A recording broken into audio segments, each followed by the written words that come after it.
किसान आंदोलन जब तक दिल्ली में होता रहेगा, हम भी यहाँ डटे रहेंगे।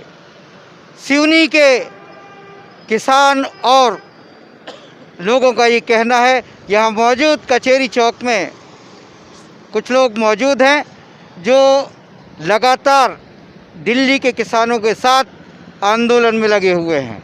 मैं जानना चाहूँगा कि आप दिल्ली के किसानों के साथ ही इस जगह मौजूद रहेंगे या किसी दबाव में यहाँ से उड़ जाएंगे?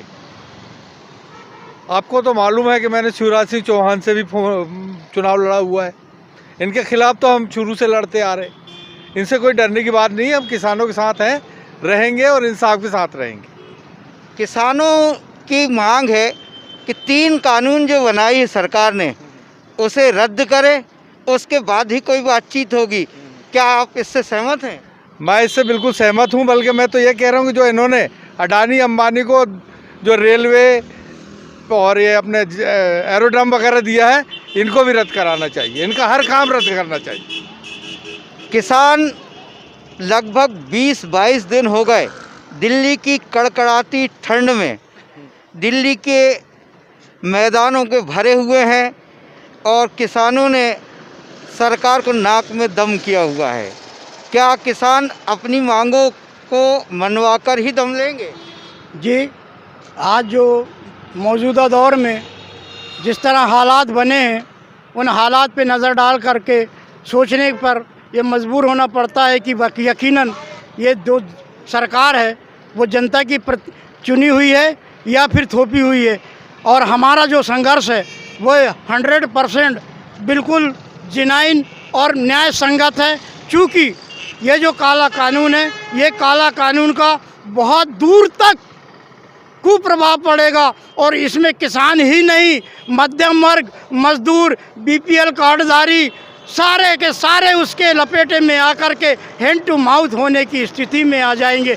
इसलिए हम जो लड़ रहे हैं, हमारा जो आंदोलन सिवनी की धरती पे बाबा साहब भीमराव डॉक्टर अंबेडकर संविधान निर्माता के समक्ष में रखा गया है, वो इसी बात को रखा गया कि ये संवैधानिक हो, ये लोकतंत्र की प्रक्रिया में हो, शांतिपूर्वक हो। और वो जो हमारे नेतृत्वधारी दिल्ली में बैठे, हमारा पूरा A to Z उनके कथन के अनुसार हमारा पूरा सपोर्ट उनके साथ है और उनकी मांग पे हमारी आवाज़ है कि तीनों काले कानून एन केन प्रकरण वापस लो, वापस लेना पड़ेगा, वापस करना पड़ेगा, वापस होना पड़ेगा। क्योंकि हम ये देख चुके हैं मोदी जी की ज़ुबान में कथनी और करनी में बड़ा ज़मीन आसमान का फ़र्क है। बोलते कुछ है, होता कुछ है। उन्होंने जब जो वादा किया आज तक पूरा नहीं हुआ, अपनी ज़बान में कायम नहीं रहे। अब वो जो बोल रहे हैं जाके लोगों के दरवाजे में दस्तक दे रहे हैं, यानी जो उनके फेवर के किसान हैं उनके बीच में मीडिया में हाईलाइट हो रहा है कि भैया एमएसपी से कोई फ़र्क नहीं पड़ेगा, ये कानून तुम्हारे हित का है। तो भैया हमारे हित का है तो आप इसका पहले पूरे तरह से विश्लेषण करके उसका पूरा डिटेल तो बतलाओ। रहा सवाल मध्य प्रदेश सरकार, मामा की सरकार कहती है जब ये कानून आया तो ये कानून का ही तो असर है कि आज हमारे धरती, हमारे मध्य प्रदेश का किसान और सिवनी का किसान गेहूँ, हमारे चावल, धान बेचने के लिए मारे फिर रहा है। उसका मका मोदी जी का और भारतीय जनता पार्टी के लोगों का ये कहना है कि ये जो किसान दिल्ली में बैठे हैं और देश में जो आंदोलन चल रहा है, ये किसानों का आंदोलन नहीं है। किसान तो भारतीय जनता पार्टी के साथ हैं और किसान इस कानून का समर्थन कर रहे हैं। क्या ये सही है? बिल्कुल झूठ है। प्रधानमंत्री झूठ बोल रहे हैं, हमारे यहाँ के मुख्यमंत्री झूठ बोल रहे हैं, भारतीय जनता पार्टी के सारे लोग झूठ बोल रहे हैं। ये किसानों के खिलाफ है ये तीनों कानून, इसको तुरंत वापस लेना चाहिए। और ये अडानी अंबानी और बड़े बड़े ठेकेदार, बड़े बड़े जमाखोर, काला बाजारी और व्यापारियों के फेवर में है, इसको तुरंत वापस होना चाहिए। जी बहुत बहुत शुक्रिया।